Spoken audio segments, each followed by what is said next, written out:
After the Second World War, Southfield Hotel was a thriving business until its eventual closure. Today operates as the local co-op. In the 1990s, part of the premises had a spell as an Indian restaurant. Davy Johnson was born in Laresbridge End, and during the latter part of his life, he lived in the house across the road from St John's Church.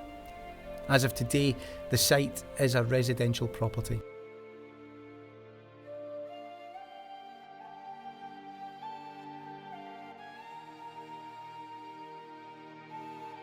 The first photograph was taken from the gates of Blackwood Estate, as seen in the foreground. In this building lived the MP Tom Fraser. As a young man, he served in Harold Wilson's government as the Minister of Transport. His legacy included the introduction of the breathalyser and the 70 mph speed limit.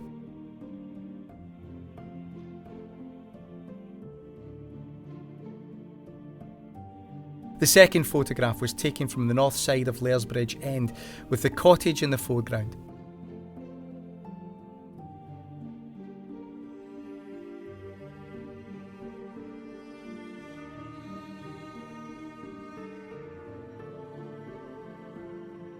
This photograph is an image of the children of Laresbridge End taken in front of the row.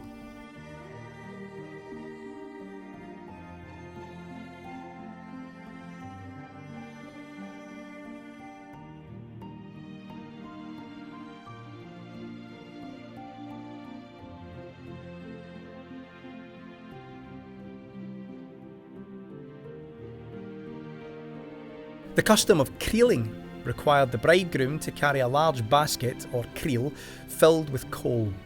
He had to carry this weight through the village and continue carrying it until his intended bride would come out of her house and greet him. When the A74 was upgraded, these gates were moved from Laresbridge End to the opposite side of the road at the Blackwood Estate entrance. As of today, the entrance gates to Blackwood Estate are no longer in existence.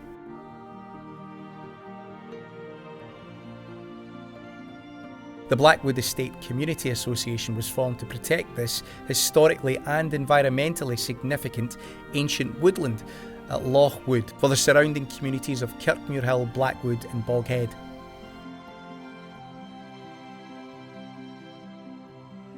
Built in the 17th century, the Dovecot, or the Dewcot, is a historic building that is now a renovated residential house and is a Category B listed building.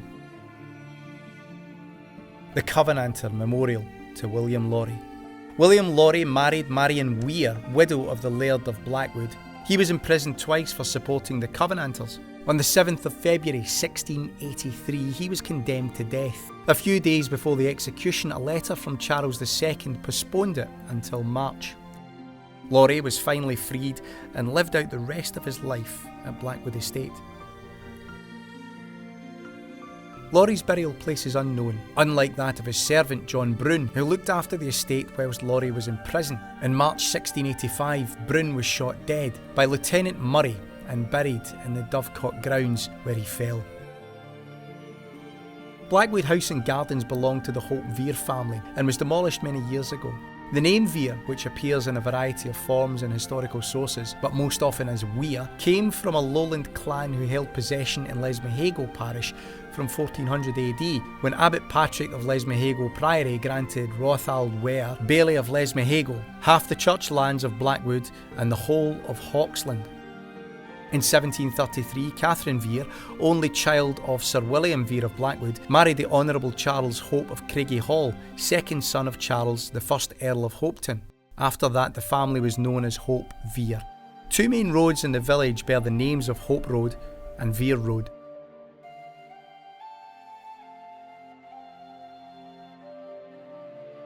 In 1793, a sister of Robert Burns married one John Begg, who became land steward at the Hope Veer estate in Blackwood.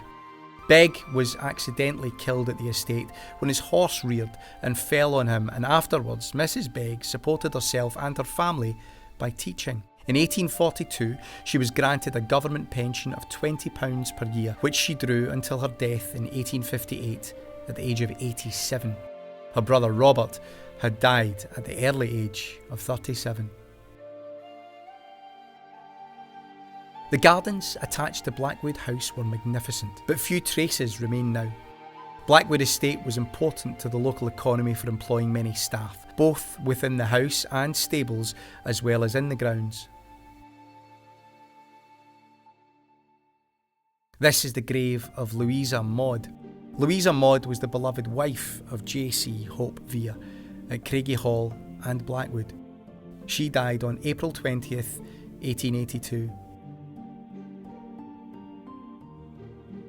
Situated in Blackwood Estate, near the Dovecote, Blackwood Loch was used by locals during the winter as a curling rink and as a boating pond during the better weather.